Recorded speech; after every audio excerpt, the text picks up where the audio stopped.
నమస్కారం సిటీ వార్తలకు స్వాగతం ముందుగా ముఖ్యాంశాలు పనితీరు బాగా లేకుంటే గుడ్ బై చెప్తా టీడీపీ విస్తృత స్థాయి సమావేశంలో సీఎం చంద్రబాబు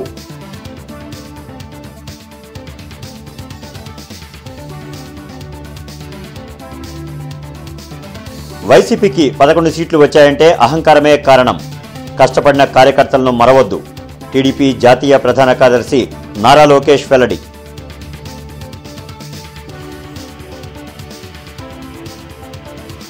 విశాఖ ఎక్స్ప్రెస్లో చోరీకి దుండగల యత్నం రైల్వే పోలీసుల కాల్పులతో పరారీ తుమ్మల చెరువు వద్ద ఘటన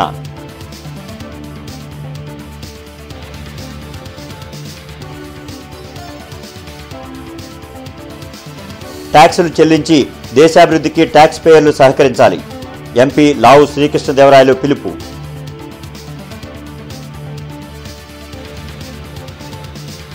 విధ్వంసం నుంచి వికాసం వైపు రాష్ట్రాన్ని నడిపిస్తున్నామని ముఖ్యమంత్రి చంద్రబాబు అన్నారు.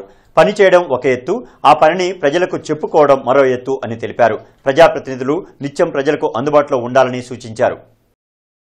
తెలుగుదేశం పార్టీ విస్తృత స్థాయి సమావేశం జరిగింది. మంగళగిరిలోని టీడీపీ కేంద్ర కార్యాలయంలో నిర్వహించిన కార్యక్రమంలో పార్టీ జాతీయ అధ్యక్షులు సీఎం చంద్రబాబుతో పాటు మంత్రి నారా లోకేష్, కేంద్ర మంత్రులు, రాష్ట మంత్రులు, ఇతర ఎమ్మెల్యేలు పాల్గొన్నారు. తొలి ఏడాదిలో కూటమి ప్రభుత్వం తీసుకొచ్చిన అభివృద్ది, ప్రజలకు చేసిన మేలును ప్రతి ఇంటికి జూన్ 2 నుంచి వివరించాలని పార్టీ శ్రేణులకు చంద్రబాబు పిలుపునిచ్చారు. గత 5 ఏళ్లలో విధ్వంసమైన రాష్ట్రాన్ని గాడిలో పెట్టుకుంటూ ప్రజలకు ఇచ్చిన హామీలను అమలు చేసేందుకు కృషి చేస్తున్నట్లు చెప్పారు. ఏడాదిలో అన్ని చేశామని చెప్పడం లేదని, అందుకే తొలి అడుగు అని ప్రజలకు వివరించాలన్నారు. 2019లో టీడీపీ గెలిచి ఉంటే రాష్ట్రాభివృద్ది మరోలా ఉండేదన్న ఆయన ఆర్థిక ఉగ్రవాదులు రాష్ట్రాన్ని దెబ్బతీసేందుకు కుట్రలు చేస్తున్నారని ధ్వజమెత్తారు. మొన్నే ఒక వినూత్నమైన కార్యక్రమానికి శ్రీకారం చుట్టాం.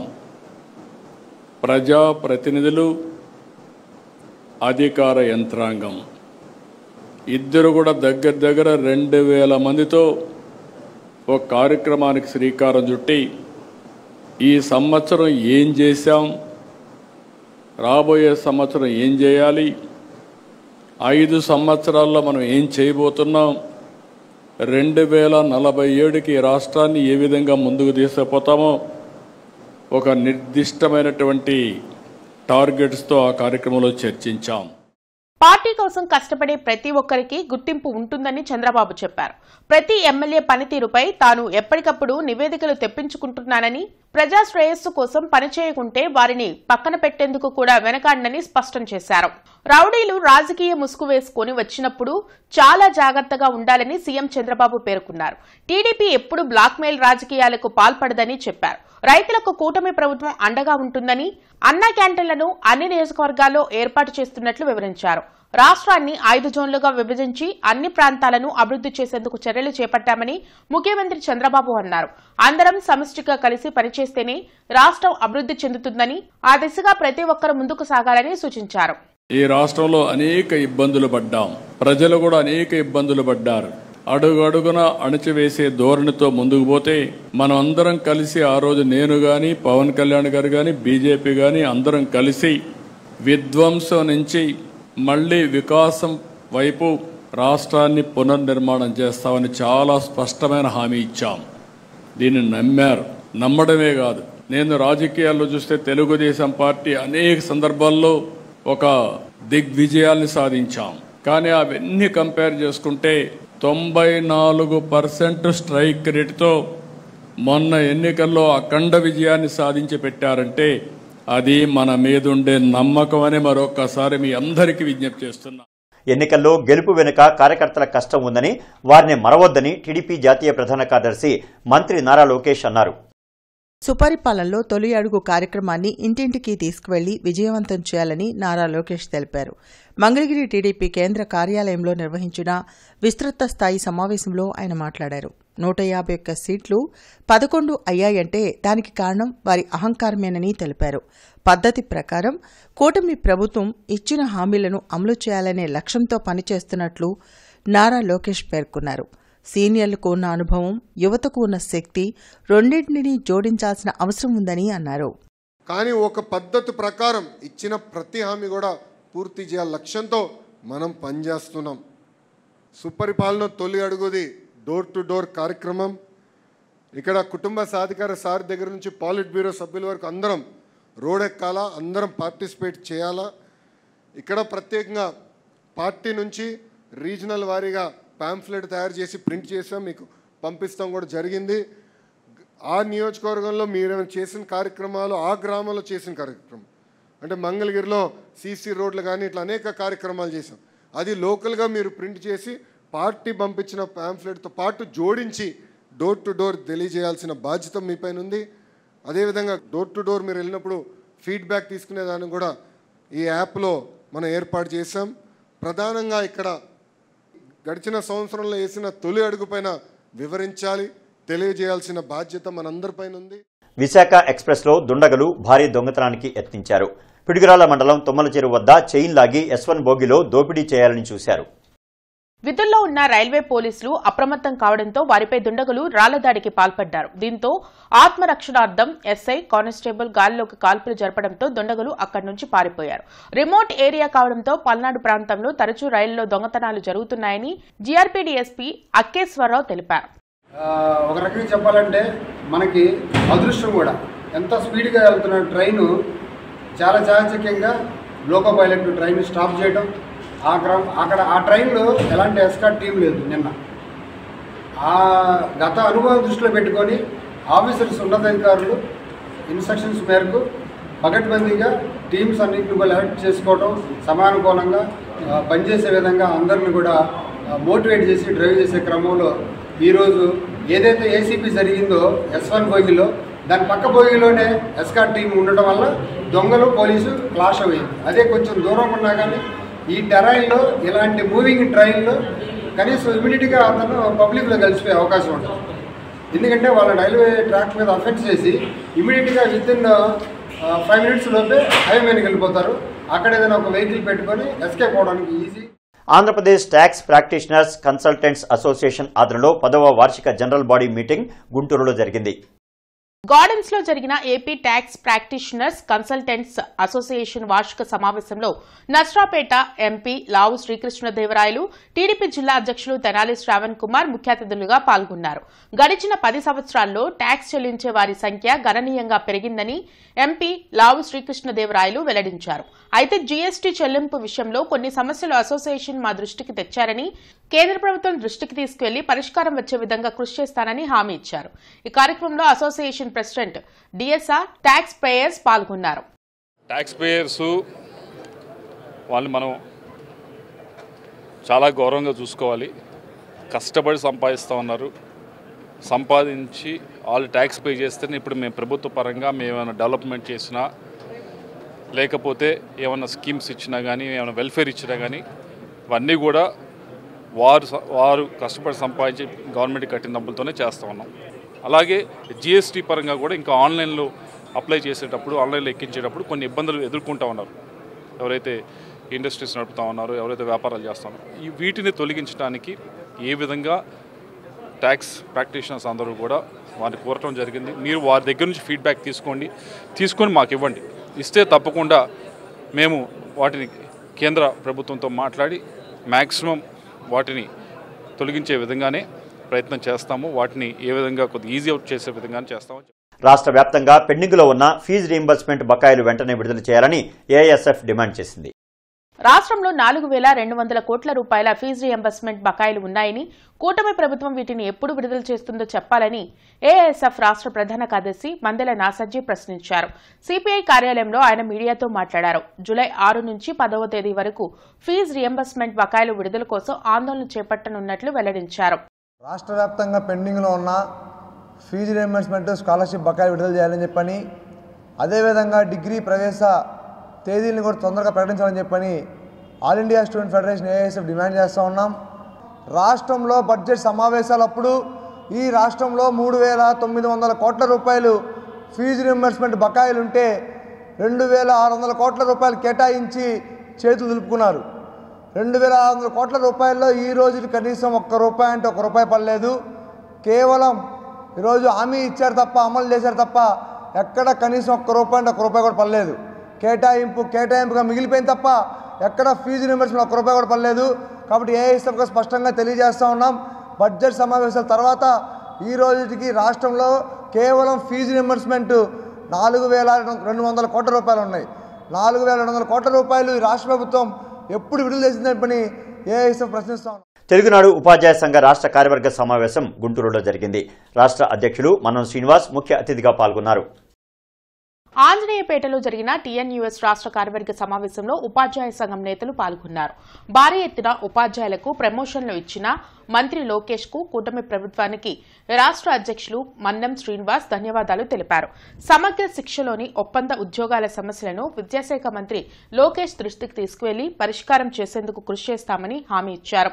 ఈ కార్యక్రమంలో శ్రీరామశెట్టి వెంకటేశ్వర్లు, రాష్ట్ర కార్యదర్శులు రామారావు, ఎన్వి జగదీష్ కుమార్, సుబ్బారావు, మొక్కపాటి రాంబాబు, జిల్లా అధ్యక్షులు బాలస్వామి, నందిగం సార్వాణి తదితరులు పాల్గొన్నారు.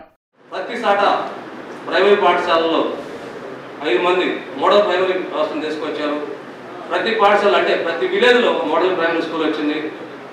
5 మంది ఉపాధ్యాయులు వచ్చారు. నిన్నటిదాకా 57 మంది ఉంటే లేదా 60 మంది ఉంటే 3 టీచర్స్ పనిచేశారు. ఇప్పుడు 60 దాటితే 5 మంది టీచర్స్. దాదాపు అటువంటి పాఠశాల 10,000 వచ్చింది. జిల్లాకి లెక్కన కనీసం ప్రతి ఊరికి ఒక లెక్కలు వచ్చేసింది. ఇది విద్యా వ్యవస్థలో మనం కనుక కష్టపడి పని చేస్తే అది మాత్రం ముఖ్యం. పని చేస్తే 5 మంది ఉపాధ్యాయులు అంటే ఖచ్చితంగా మన ప్రైమరీ పాఠశాల వ్యవస్థ బాగుపడుతుంది. ఇంకొక ఆలోచన కూడా చేస్తున్నారు. అదే మండలాల్లో ఏదైనా 5 లోపు 10 లోపు ఉన్న పాఠశాలలు అవసరమైతే ట్రాన్స్పోర్ట్ పెట్టేసి ఈ మోడల్ ప్రైమరీ స్కూల్లో కలిపి అవసరమైన రోజు 10 మంది పిల్లలు తీసుకురావడము. గుంటూరులోని బాలాజీ కళ్యాణ మండపంలో జరిగిన మానవతా 3వ వార్షికోత్సవ కార్యక్రమానికి కమిషనర్ పులి శ్రీనివాసులు ముఖ్య అతిథిగా పాల్గొని ప్రసంగించారు. మానవతా స్వచ్ఛంద సేవా సంస్థ గత 3 సంవత్సరాలుగా గుంటూరులో బహుముఖ సేవా కార్యక్రమాలు నిర్వహిస్తూ మానవత్వానికి ప్రతీకగా నిలిచిందని మున్సిపల్ కార్పొరేషన్ కమిషనర్ పులి శ్రీనివాసులు తెలిపారు. నగరంలో 5 లక్షల మొక్కలను నాటి హరిత గుంటూరుగా మార్చాలనే సంకల్పంతో మానవతా భాగస్వామ్యం కావాలని కోరారు. మానవతా లాంటి స్వచ్ఛంద సంస్థలను కలుపుకొని గుంటూరు నగరాన్ని పరిశుభ్రమైన సుందరమైన నగరంగా తీర్చిదిద్దడానికి కృషి చేస్తామన్నారు. మానవతా రాష్ట్ర కన్వీనర్ మారుబోయిన కోటేశ్వరరావు మాట్లాడుతూ 2004లో 108 మంది సభ్యులతో ప్రారంభమైన మానవత నేడు 132 శాఖలకు విస్తరించి 80,000 సభ్యులతో పలు సామాజిక సేవా కార్యక్రమాలు నిర్వహిస్తున్నట్లు తెలిపారు. వార్షిక సభ్యత్వం 600 రూపాయలు చెల్లించి మానవతలో సభ్యులుగా చేరి సమాజ శ్రేయస్కు మరింతగా తోడ్పాటును అందించాలని కోరారు. ఈ కార్యక్రమంలో మానవతా చైర్మన్ పావులూరి రమేష్, మానవతా సెక్రటరీ కె సతీష్, మానవతా పూర్వ అధ్యక్షులు కొమ్మాలపాటి శ్రీనివాసరావు, మెడికల్ విభాగ చైర్మన్ టి ధనుంజయరెడ్డి, విద్యా విభాగ చైర్మన్ డాక్టర్ ఎన్ అరవింద, అవయవదాన చైర్మన్ టి సుందరరామయ్య తదితరులు పాల్గొన్నారు. 2004లో ఇది ఎస్టాబ్లిష్ అయింది ఇక్కడ వెస్ట్ గోదావరి డిస్ట్రిక్ట్లో. మరి ఈరోజు దాదాపు 125 బ్రాంచ్లతో 80,000 మంది సభ్యులు పట్టణం ఇక్కడే గవర్నమెంట్ గుంటూరుతో ఉన్నారు. మరి 2004 నుంచి ఇప్పటిదాకా మరి నిలదొక్కుకోవడం అంటే ఇంటిగ్రిటీ ఉంటేనే సాధ్యమవుతుంది. అదొకటి కాదు. కమిట్మెంట్ తర్వాత సేవాభావం ఇవన్నీ ఉంటేనే సాధ్యమవుతుంది. నేను అంటే ఇక్కడ ఇది సెకండ్ స్పెల్. నేను దాదాపు చాలా సంవత్సరాలు ఇక్కడ వేరియస్ పోస్టింగ్స్ చేశాను. ఈవెన్ కార్పొరేషన్లో కూడా ప్రీవియస్ గతంలో కూడా పనిచేశాను. అడిషనల్ కమిషనర్గా వర్క్ చేశాను. సీనియర్ సిటిజన్స్ ఆరోగ్య సమస్యలపై అవగాహన సంస్థ కార్యాలయంలో ఆరోగ్య సభ జరిగింది. అరండల్పేటలోని అవగాహన సంస్థ కార్యాలయంలో జరిగిన అవగాహన కార్యక్రమంలో ప్రముఖ జనరల్ ఫిజిషియన్ డాక్టర్ రావెళ్ల శ్రీగీత పాల్గొన్నారు. నేడు ప్రజల్లో అధిక బరువు, కొలెస్ట్రాల్ పెరగడం, హై బీపీ వలన బ్రెయిన్ స్ట్రోకులు ఎక్కువగా వస్తున్నాయని డాక్టర్ శ్రీగీత అన్నారు. దానివలన పక్షవాతం వచ్చే ప్రమాదం ఉందని హెచ్చరించారు. బ్రెయిన్ స్ట్రోక్ వచ్చిన గంట లోపల ఆసుపత్రికి తీసుకురాగలిగితే చికిత్స అందించి రక్షించవచ్చని చెప్పారు. ఈ కార్యక్రమంలో డాక్టర్ రవీంద్ర కుమార్, డాక్టర్ రామచంద్రరావు, ఏవి రామారావు, కళ్యాణం చంద్రశేఖర్, కొండా శివరామరెడ్డి తదితరులు పాల్గొన్నారు. మన పైపులో కూడా పాకులు పడతాయి కదా, మామూలు ఇంట్లో పైపుల్లో కూడా అలాగే ఇది కూడా బ్లడ్ వెజల్స్ కూడా అలాంటివి ఫామ్ అవుతాయి. ఫామ్ అయినప్పుడు సడన్ గా బీపీ ఫ్లక్చువేషన్స్ కానీ ఇంకొకటి కానీ వచ్చినప్పుడు అవి ఏమవుతాయంటే సెపరేట్ అవుతాయి, ఊడిపోయి పైకి బ్లడ్ ఫ్లోకి ఎగదనుకొని వెళ్ళిపోతాయి. వెళ్ళిపోయినప్పుడు ఏమవుతాయి, మరీ కొన్ని చోట్ల చిన్న బ్లడ్ వెసల్స్ ఉంటాయి. ఎంత చిన్నవంటే ఈ క్లాట్ వెళ్ళి దానిలో అడ్డం పడుతుంది. అడ్డం పడినప్పుడు ఆ ఏరియాకి బ్లడ్ సప్లై ఆగిపోతుంది. ఆగిపోయినప్పుడు ఆ ఏరియా డెడ్ అయిపోతుంది. సో ఆ డెడ్ ఏరియాస్ యూజువల్గా హార్ట్ బ్రెయిన్లో ఉంటాయి. హార్ట్లో ఆ డెడ్ ఏరియాస్ వస్తే దాన్ని ఎంఐ లేదా హార్ట్ అటాక్ అంటాం. ఇలాగే బ్రెయిన్లో వస్తే బ్రెయిన్ అటాక్ ఆర్ స్ట్రోక్ అంటాం. ప్రతి సోమవారం కలెక్టరేట్, ఎస్పీ, కార్పొరేషన్ కార్యాలయాల్లో ప్రజా ఫిర్యాదుల పరిష్కార వేదిక కార్యక్రమాన్ని నిర్వహిస్తున్నారు. ప్రజలు తమ సమస్యలను అధికారుల దృష్టికి తీసుకువెళ్లి వాటిని పరిష్కరించుకోవాలని ఉన్నతాధికారులు సూచించారు. కార్పొరేషన్ కార్యాలయంలో డైలివర్ కమిషనర్ కూడా నిర్వహించనున్నారు. జిల్లా, నియోజకవర్గ, మండల స్థాయిలో ఈ ప్రజా ఫిర్యాదుల పరిష్కార వేదిక కార్యక్రమం జరగనుంది. ఆంధ్రప్రదేశ్ రాష్ట్ర గౌడ మహాజన ఆత్మీయ సమావేశం గుంటూరులో జరిగింది. గీత కులాలను ఒకే తాటిపైకి తెచ్చి రాజకీయ, సామాజిక, ఆర్థికంగా స్థిరపడేలా కృషి చేయనున్నట్లు ఈడే అశోక్ కుమార్ గౌడ్ తెలిపారు. దీనికోసం గౌడ మహాజన సంఘాన్ని ఏర్పాటు చేస్తున్నట్లు చెప్పారు. గ్రామస్థాయి నుంచి కమిటీలు రూపొందించి బలమైన నాయకత్వంతో రాష్ట్ర కమిటీని ఏర్పాటు చేస్తామని వివరించారు. మరి పెద్దలు సర్దార్ గౌతులచ్చన్న గారు, మరి బిఎస్ఎస్ స్వామి గారు తదితర పెద్దలు ఏర్పాటు చేసినటువంటి జీవో 16 ప్రకారంగా ఈ యొక్క గీత కులాలన్నీ కూడా ఐకమత్యంతో ముందుకు వెళ్ళాలని చెప్పేసి మరి విద్యాపరంగా కానీ, సాంస్కృతిక పరంగా కానీ, సామాజిక పరంగా కానీ వెనుకబడిపోయి మరి తద్వారా ఆర్థికంగా కూడా వెనుకబడిపోయి మరి ఇటువంటి లేకపోవటం, ఈ వెనుకబాటుతనం వలన రాజకీయంగా కూడా ముందుకు వెళ్ళలేక మరి ఉన్నటువంటి ఈ యొక్క కులాలని అభివృద్ధి చేయాలని చెప్పని ఉద్దేశంతో మరి ఐకమత్యం లేకపోవటం వలన ప్రభుత్వం యొక్క దృష్టిని, అలాగే ప్రభుత్వం ఆలోచించవలసినటువంటి దృష్టిని మేము కోల్పోతున్నాం. కానీ ఈ రోజున ఈ సమావేశాన్ని ఏర్పాటు చేసి తద్వారా మొత్తం ఇప్పుడు ప్రస్తుతం మేము కేవలం ప్రజాగాయకుడు సాయి చంద్ 2వ వర్ధంతి కార్యక్రమం లాడ్జ్ సెంటర్లోని అంబేద్కర్ విగ్రహం వద్ద భీమ్సేన్ సేవాదల్ ఆధ్వర్యంలో నిర్వహించారు. చిన్న వయసులో బహుజనుల బాధలను పాటగా మార్చి మహాత్మా జ్యోతిరావు పూలే అంబేద్కరిజాన్ని ముందుకు తీసుకువెళ్లిన గొప్ప మనిషి సాయి చంద్ అని భీమ్సేన సేవాదల్ నేతలు కొనియాడారు. బీఆర్ఎస్ అధికారంలోకి వచ్చేందుకు తన ఆరోగ్యాన్ని సైతం లెక్క చేయకుండా పాటలతో ప్రజలను ముందుకు నడిపించారని అన్నారు. అనంతరం సాయి చంద్ చిత్రపటానికి పూలు చల్లి నివాళులర్పించారు. ఈ కార్యక్రమంలో నల్లప నీలాంబరం, జి శ్రీనివాసరావు, కమలకుమారి, కారంశెట్టి గోపి, సముద్రాల చిన్న వెంకటేశ్వరరావు, అర్జున్ కుమార్, ఆనంద్, శామ్యూల్ తదితరులు పాల్గొన్నారు. ముఖ్యంగా బడుగు బలహీన వర్గాలు, ఎస్సీ, ఎస్టీ, బీసీ మైనారిటీల ఐక్యత కోసం తన గళాన్ని ఈ ఉమ్మడి ఆంధ్రప్రదేశ్కి ఒప్పజెప్పాడు. తన అనారోగ్యాన్ని కూడా లెక్క చేయకుండా, అలాగే ఉద్యమాభివృద్ధిలో ముఖ్యంగా ఎస్సీ, ఎస్టీ, బీసీ మైనారిటీల యొక్క హక్కులు ఎక్కడ కాలరాయబడుతుంటే అక్కడ ఆయన ప్రత్యక్షమయ్యాడు. ఎక్కడ బడుగు బలహీన వర్గాల హక్కులు అణచబడుతుంటే ఆయన గొంతు పాటై వినపడింది. అలాంటి మహాగాయకుడు, అలాగే గొప్ప అంబేద్కరిస్టు, అలాగే తెలంగాణ మహత్తర పోరాటంలో ఒక పాటగా ముందుకొచ్చి ఒక పాటగా నడిచి ఈరోజు తెలంగాణలో బీఆర్ఎస్ పార్టీ ఒక 10 సంవత్సరాల అధికారంలో చేపట్టిందంటే ఇలాంటి కళాకారులు, సాయి చంద్ర గారు లాంటి కళాకారుల యొక్క ప్రోద్బలంతోనే అది ఆ రోజు సాధ్యమైందని. విద్యుత్ ఛార్జీల పెంపుదలకు నిరసనగా జూలై 5వ తేదీన జరిగే ధర్నాలో ప్రజలంతా పాల్గొనాలని సిపిఐ జిల్లా కార్యవర్గ సభ్యులు షేక్ వలీ పిలుపునిచ్చారు. ఈ సందర్భంగా శ్రీనగర్లో ప్రచార ఆందోళన కార్యక్రమం జరిగింది. రేపు జూలై 5వ తేదీన రాష్ట్ర వ్యాప్తంగా సిపిఐ ఆధ్వర్యంలో స్మార్ట్ మీటర్లకు వ్యతిరేకంగా పెంచిన కరెంటు ఛార్జీలు తగ్గించాలని మీరు చెప్పిన విధంగానే స్మార్ట్ మీటర్లను పగలగొట్టే కార్యక్రమం, ధర్నా కార్యక్రమం రాష్ట్ర వ్యాప్తంగా సిపిఐ ఆధ్వర్యంలో రేపు నెల 5వ తారీఖున కరెంట్ ఆఫీసుల దగ్గర చేపట్టబోతా ఉన్నాము. ఈ యొక్క ప్రభుత్వము అధికారంలో రానప్పుడు ఒక మాట, అధికారంలోకి వచ్చిన తర్వాత ఒక మాట. ఆనాడు ప్రతిపక్షంలో ఉన్నప్పుడు జగన్మోహన్ రెడ్డి గారు ముఖ్యమంత్రిగా ఉన్నప్పుడు సెక్కి ఒప్పందాన్ని ఆనాడు మీరు వ్యతిరేకించారు, లోకేష్ గారు, చంద్రబాబు నాయుడు గారు. మరి ఈనాడు అదే సెక్కి ఒప్పందాన్ని మీరు అమలు పరుస్తా ఉన్నారు. అంటే మీ మాటలకు విలువ లేకుండా పోయింది. అధికారం కోసం ఎన్ని మాటలైనా చెప్తా ఉన్నారు, ఆదానికి ఊడిగం చేస్తా ఉన్నారు నరేంద్ర మోడీ ఆదేశాలు సార్. కాబట్టి ఒకటే హెచ్చరిస్తా ఉన్నాము, మీరు సెక్కి ఒప్పందాన్ని రద్దు చేసుకోవాలి, అదే విధంగా పెంచిన కరెంట్ ఛార్జీల్ని తగ్గించాలి, అదే విధంగా స్మార్ట్ మీటర్ల నిర్ణయాన్ని వెనక్కి తీసుకోవాలి. ప్రపంచ బధిర వికలాంగుల దినోత్సవం కార్యక్రమంలో భాగంగా సంఘమిత్ర మహమ్మద్ సిరాజుద్దీన్ సహకారంతో వర్స్టైల్ సర్వీసెస్ ట్రస్ట్ మరియు శ్రీకృష్ణ అకాడమీ వారి ఆధ్వర్యంలో ఏటుకూరు నందుగల అభినందన పిల్లల ఆశ్రమంలో విద్యార్థులకు పుస్తకాలు, విద్యా ఉపకరణాలు, స్నాక్స్ పంపిణీ చేశారు. ఈ కార్యక్రమానికి ముఖ్య అతిథులుగా హాజరైన ఇండియన్ రెడ్ క్రాస్ సొసైటీ సభ్యులు సంఘమిత్ర మహమ్మద్ సిరాజుద్దీన్ పాల్గొని అక్కడి పిల్లలకు మోటివేషన్ స్పీచ్తో పాటు వారి అవసర నిమిత్తం ఇన్వర్టర్ 1 నెలలో ఏర్పాటు చేస్తానని చెప్పారు.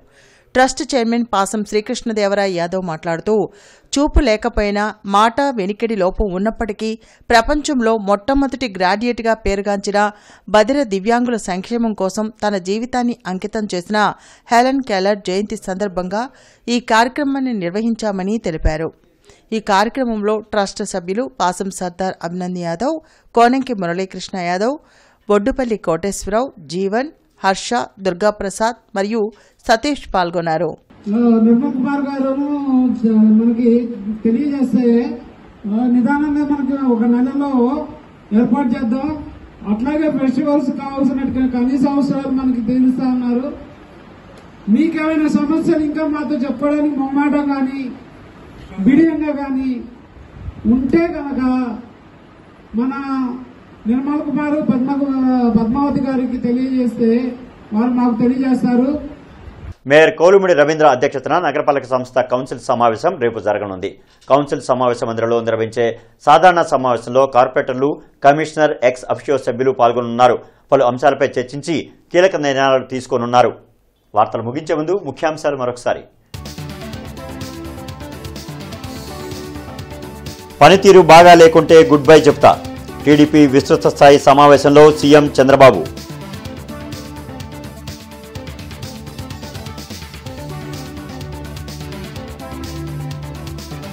వైసీపీకి 11 సీట్లు వచ్చాయంటే అహంకారమే కారణం. కష్టపడిన కార్యకర్తలను మరవద్దు. టీడీపీ జాతీయ ప్రధాన కార్యదర్శి నారా లోకేష్ వెల్లడి.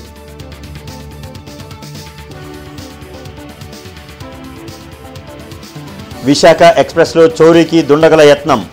రైల్వే పోలీసుల కాల్పులతో పరారీ. తుమ్మల చెరువు వద్ద ఘటన.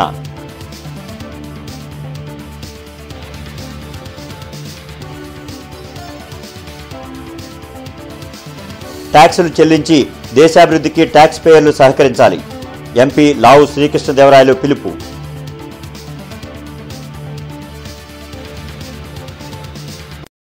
ఇక ఈ వార్తలు ఇంతటితో సమాప్తం. నమస్కారం.